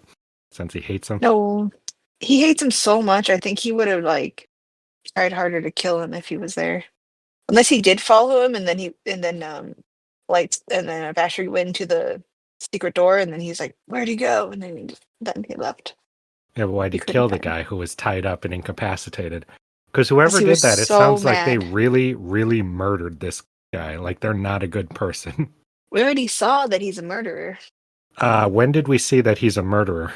He killed those guys at the restaurant. In self-defense, right? Right. But we don't. That's very different than stabbing and killing a guy who's But tied he's up and capable of incapacitated. murder. And also, he seems to see red when he thinks of Vasher. You're I don't putting know together him a at whole all. story here. I I don't know him, about. and I don't Yeah. trust him. So I don't trust him. We don't know. He has too many secrets. Like I said, he can be capable of anything at this point. Personally, I feel that this guy saw something he wasn't supposed to see, and the priests had him killed, and that's why they're being so shady. I was going for the yeah. Yeah, and then if you're That's saying it's more of a right. ceremonial sword, that could be why too. Like they don't have any actual weapons around. Oh. I don't know if it was the priests themselves, or maybe they just sent something. Yeah, either them or sent somebody, but I think it was something that happened really quickly because he saw something they did not want him to see that we don't know about yet. I see. I would be very impressed if it is a priest who did it, though. That would be pretty badass. What he would have seen, though, I don't know. Maybe he just saw the trap door. Maybe it was just that alone. The trap door seemed like a friggin' joke. Like the wood was a completely different color. Like anyone with a slight amount of breath would be able to see that. And anyone who had observant skills would have seen that too. Like it would be up like 5 DC on a D&D game. Yeah, like you rolled a 20. Yep, there's a trapdoor, easy. Like clearly, I think it's more like people don't get to those places that often. But it's a god's house. Yeah, I think so too. So they didn't bother to hide it. That good. Also, to be fair, Sheta, the perfect color perception thing—that's a third heightening. So you would need like a couple hundred breaths to be at that level. Oh, so not even that high. Not even that high, yeah. I just think this secret is like the crux of these priests' like whole operation. So I imagine it should have like top-notch security. I don't think they're as good at it as they think they are. Yeah, you know it's seeming like it's such a shabby operation if a Yeah. young girl who's kind of curious is already unraveling it. You know what I mean? I'm thinking because they're so removed from the rest of society, and people they have around are people who don't have any memories or are loyal, that whatever it is they're doing, just it's not as Machiavellian as it needs to be. It's kind of just like how real conspiracy. When real conspiracies are kind of shown to us in the public, and you're like, man, these people are fucking stupid. I think it's like one of those. Right. Okay. Like they're just dependent on nobody sees it or nobody wants to see it. That's just thought, though. There's no real evidence for that. No, I could see that.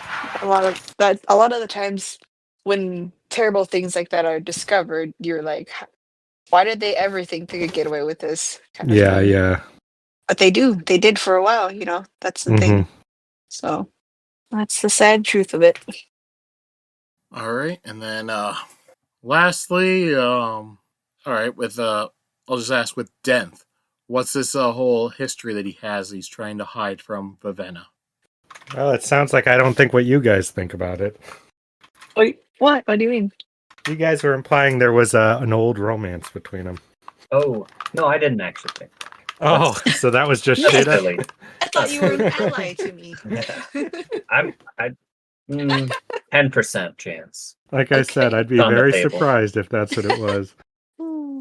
I didn't think of that at first, but yeah, I don't seriously think it's a romance. Maybe though it might be a love triangle though. He killed the man he loved or the woman he loved. I think he like has his family's breath or something horrible like that. Oh. Something where it's like, if it's not that, something where it's not like an overt evil thing he did to him, but something where he just hates him so much and wants to, you know. I feel it's personal. Yeah. And I wonder how far back, like how recent is their history? Does he have anything to do with, or does he know why he was in jail earlier, at the beginning of this? Yeah. I don't know. I feel like I don't have a lot to go off of. So I couldn't say. Yeah, same. I think it's Can really only- bad. I like the idea of the taking someone he loves breath. Do we think Vasher hates Den? Usually those things aren't like. I mean, if he wanted to kill him, I feel like he's That's capable enough to find him and kill him. It sounded like it was a misunderstanding, almost.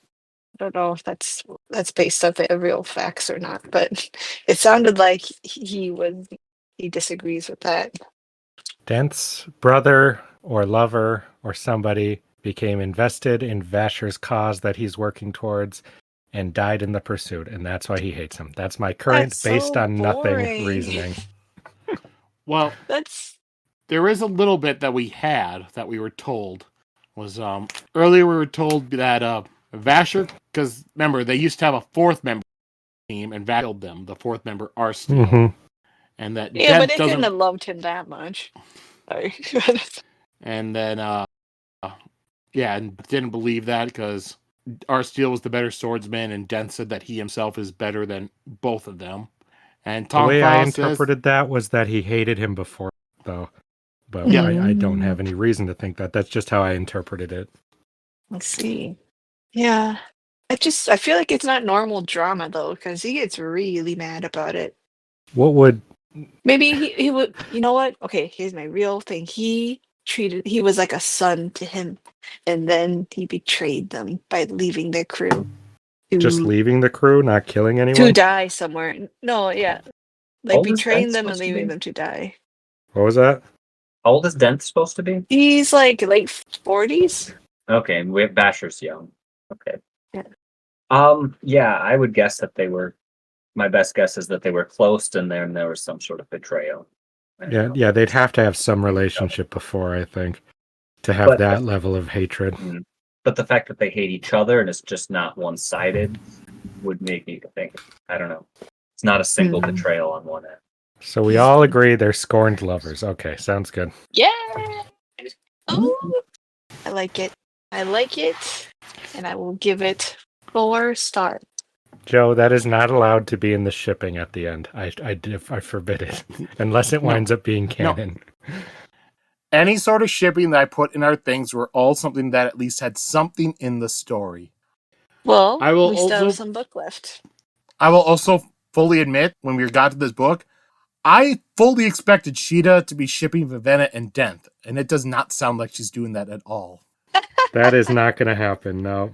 Wow. Joe, you can't predict me. This guy. That's what I thought. It's going to be Sheta being like, oh my god, they're hanging out, they're talking to each other, they should totally hook up. You know, I'm weirdly proud that I didn't do that. No, instead you did Vivenna Lightsong and Blushweaver Parlin. Yeah, I did. I still like the Parlin and Blushweaver, because that would be so spicy. All right. Now we'll just go, any sort of theories or predictions you want to throw out on your own? I can't help but wonder if there's going to be a big bad evil guy. It's usually a thing. Like just one mastermind behind all of this, or someone that hasn't appeared yet. So I'm wondering if we're going to see someone appear. Like another root type entity. Yeah, that's true. We Not that do big, need but It's not that big. Yeah, pretty big. That's true. I didn't even realize because they said it wasn't the God King. We don't have a focus for that right now. That's true. Yeah. Mhm. Like as Wow. far as we know right now, the priests are maybe the bad guys. We don't even know quite what they're up to. Hmm. And then the other kind of that I have is that as far as the war goes, I think we're gonna see some of that. I don't think it'll be prevented. Well, it's called Warbreaker. Like I said, somebody could Shoot, break it before it starts, and it never I comes. might. Dang it. No, Yeah, I you're think right. the girl with the sword, I think all that's going to happen. It'll be Ooh, Vivenna or somebody running out into the battle holding the right. sword and Who is the girl? doing a whole thing. But yeah, Gotta I be don't one know of if them, I right? believe there's going to be a big bad. I think that it might just be factions fighting and there's no bad Mhm. guy, which Yeah. would be interesting. War is the bad guy, Justin. Yeah. But then it seems like somebody is guiding this. And it seems like so all the gods are starting to see war, right? And before I was wondering, is that because they're prophetic, or is some force on the other side that's sending them back, trying to push them to act a certain way and influencing them to be more warlike and see war? So if there is a big bad, it could be some thing on the other side of the veil of life and death. I still feel like that's going to become relevant. And it's either going to be something Or benevolent or something horrible. or we've already met them and we think that they're good. Oh Maybe it God, could which be. one is he? Yeah, exactly. Don't tell me it's Blue Fingers. Blue fingers the whole time. hmm Who's been manipulating people the most? That would be the question. Well, Well, it'd be Dent, right? Blushweaver. Yeah. You Dent. think Blushweaver is God? Oh goodness. Yeah. War is a woman. I'm just kidding. And then she's the temptress. Yeah, I'd love him to do like an End of Wonder Woman. Some random guy was Ares the whole time twist. I would enjoy that quite a bit. Uh, Oh, and I have one question that I was hoping is answered at some point. We know the first, second, and third heightenings and kind of the 10th, but what happens at 4th through 9th? Do we go over that at any point? Yeah, I Just feel like we're I not learning as much about the abilities. colors and the heightenings as I expected to by this point. The hard magic. Yeah, yeah, I feel like Vasher has all these answers and we barely see him. but he's not even Need more passion. a He's Mistborn. fit. Like This one. Them are He's no fit. Mistborn in this series. Hey, don't spoil it, Joe. Maybe there will be.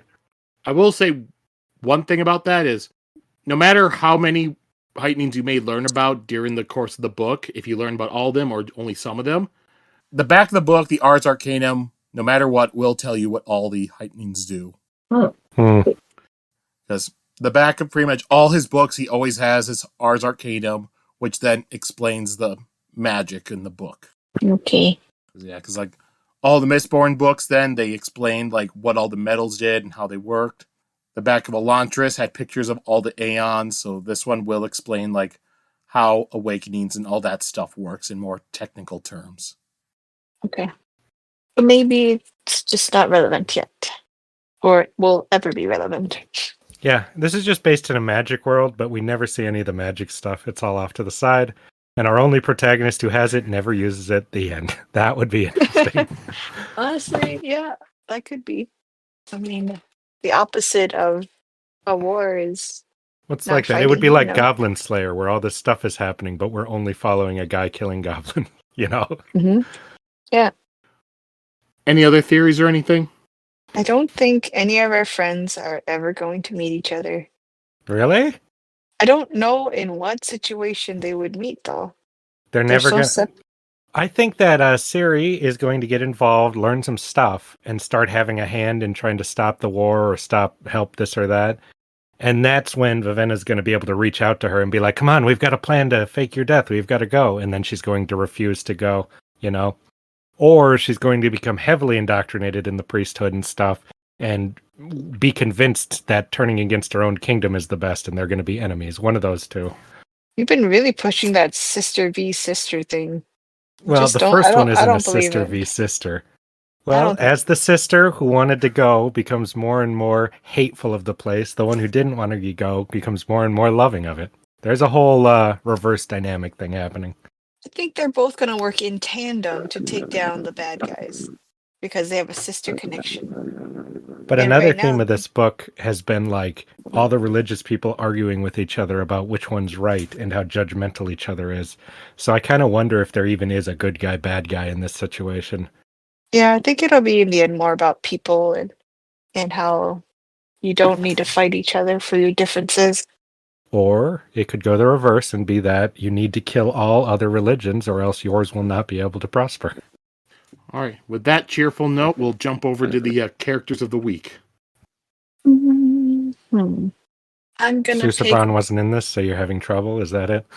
Yeah, yeah. I'm gonna go with Vivenna for really liking the city's juice and for discovering that she might have a thing for Parlin. I'm going to go with Siri for continuing to uncover the plot. She's one of the characters who really seems to be pushing forward with that, even though she's being stopped at every turn by the priesthood for coming up with ways to go against that, and for keeping up in a clever turn of phrase fight with Lightsong. I think I'll go Vivenna also.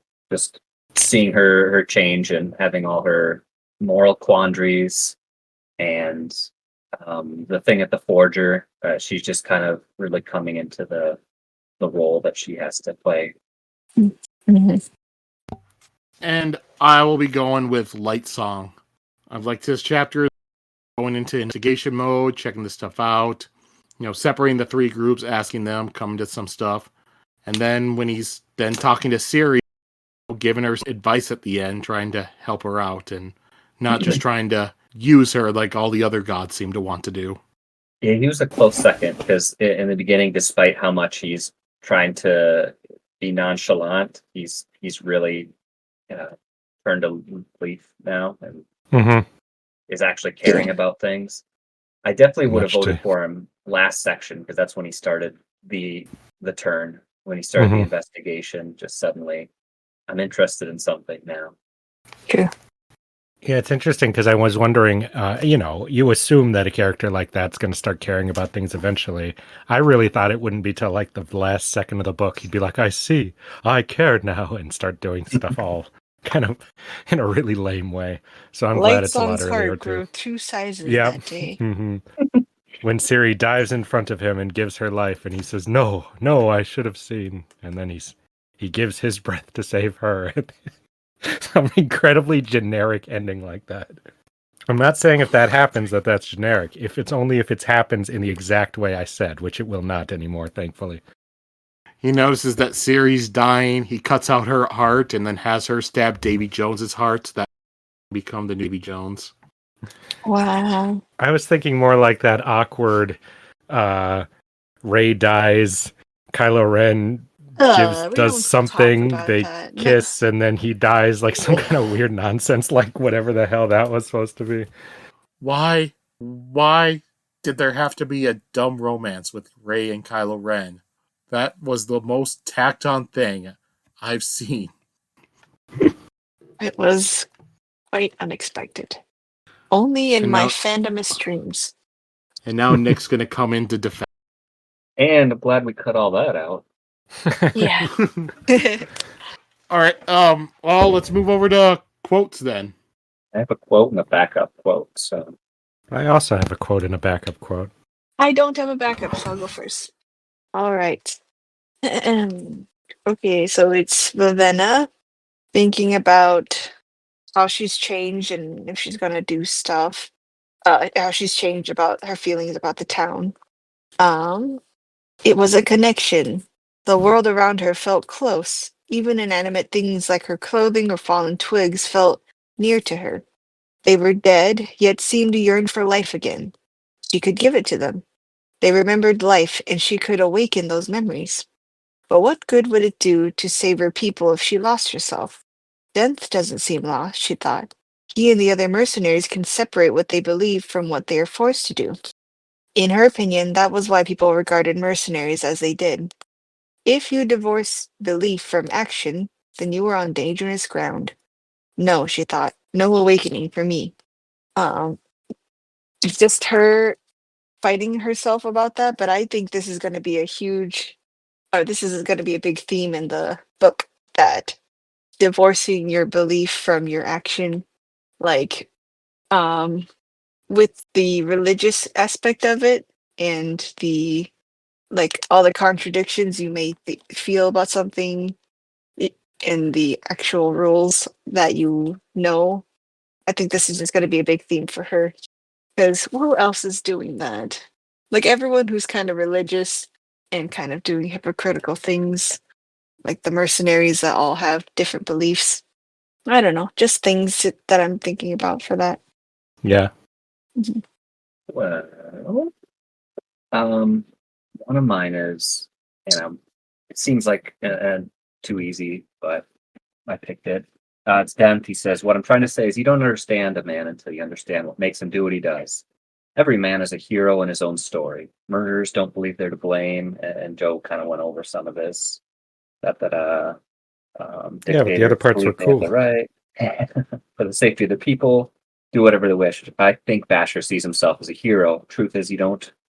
Most people who do what you'd call wrong do it for what they call the right reasons. Only mercenaries make sense. We do what we're paid to do. That's it. Perhaps that's why people look down on us. We're the only ones who don't pretend. In a way, we're the most honest men you'll ever meet. Which is also funny coming from Dent, who I kind of don't trust. Yes, you too? Mhm. But yeah. Well, I'm glad I had a backup. Who took yours, me or Nick? Nick took mine. Oh, okay. Mine is also with Vivenna, that part. It's when she talking about how the visions tell her not to place herself above others, and then she's thinking about what the other people think and how Vivenna was trapped. The 5 visions taught that she must try to understand others. They told her not to place herself above them, and yet ostracism taught that what Jules had done was an abomination. The two seemed contradictory. To believe that Jules was wrong was to place herself above the woman, yet to accept what Jules said was to deny ostracism. Some might have laughed at her turmoil, but Vivenna had always tried very hard to be devout. She'd understood that she'd need strict devotion to survive in heathen Hallandren. Heathen! Didn't she place herself above Hallandren by calling it that word? But they were heathen. She couldn't accept the returned as true gods. It seemed that to believe in any faith was to become arrogant. I think that's a very interesting thing for her to be thinking of and realizing here, because a lot of people think of people who are religious that way. It's interesting to see somebody going through the process of understanding how their faith may be making them kind of an asshole to others, even though it's supposed to make them more sympathetic and understanding to others. Most people don't think that much about that, but it seems like since she's a true believer, she's really exploring the idea, which I like. I knew you'd like that part. Oh, yeah? Mm-hmm. All right. And then mine, because, mine I did feel was kind of a sister segment to Justin's. There was Like a beauty Siri. to the statue. Sorry. I'm sorry. So it has to be about Siri, right? That's what you're saying? Yeah. Mm-hmm. No, it's still Vivenna. Later on. There was a beauty to the statues. They weren't like the other kinds of art in Teteller. Flashy paintings, colorful buildings, exaggerated clothing.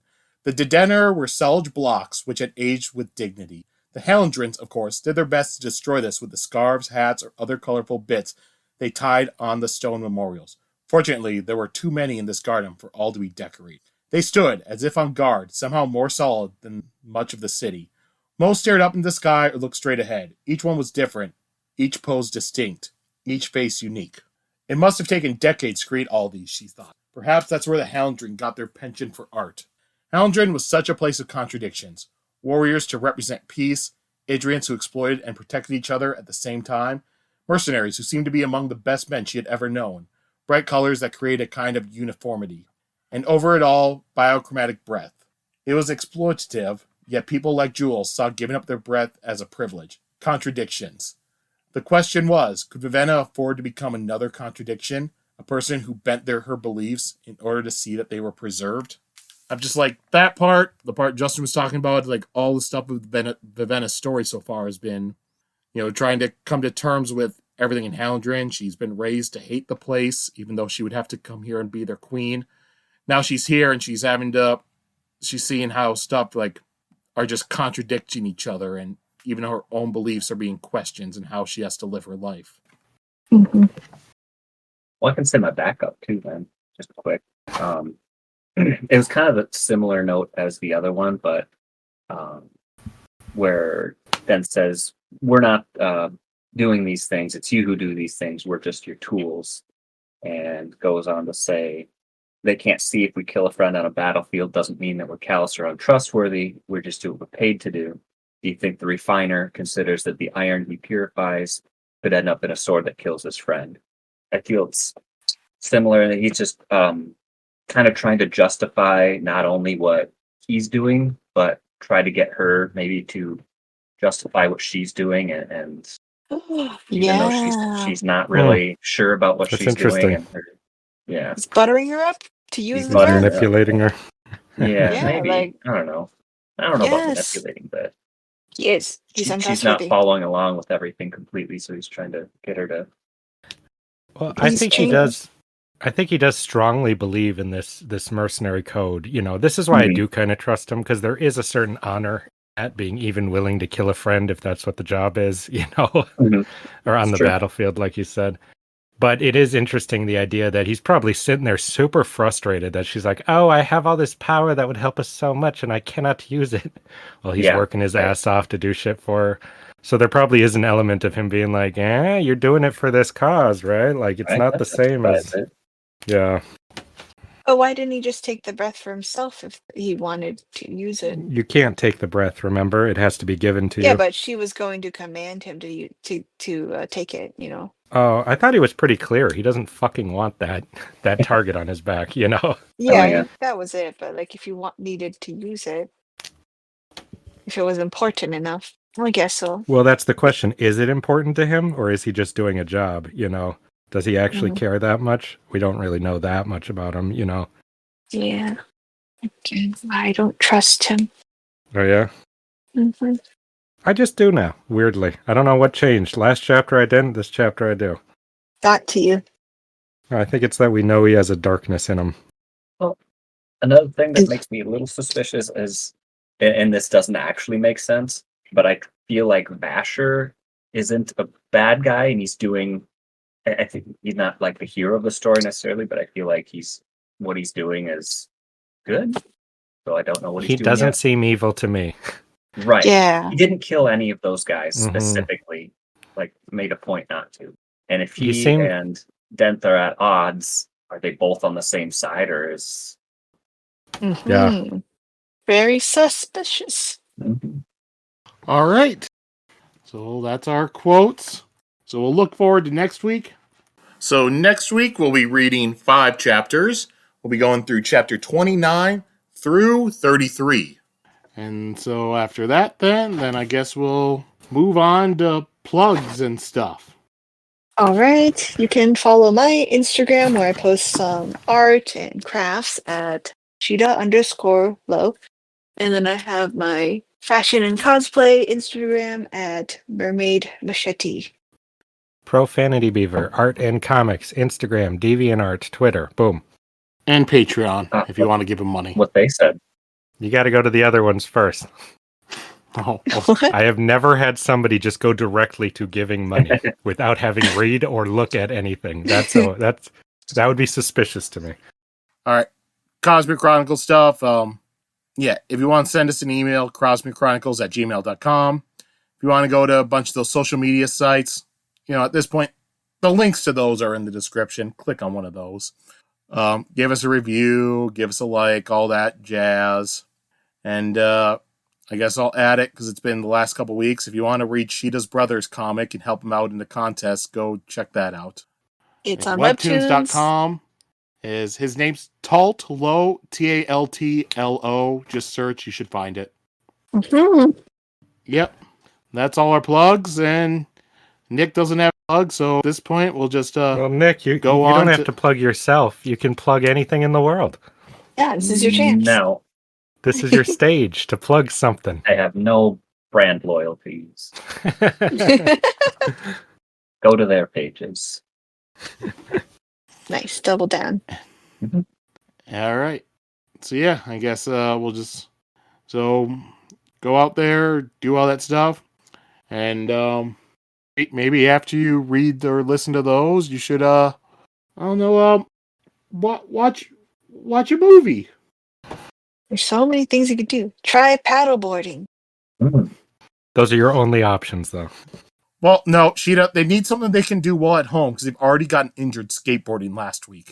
Okay, right. Try one of that thing with the paddle and the string with the ball on it. What is that called? Yep, there you go. Do that. Goodbye, everybody.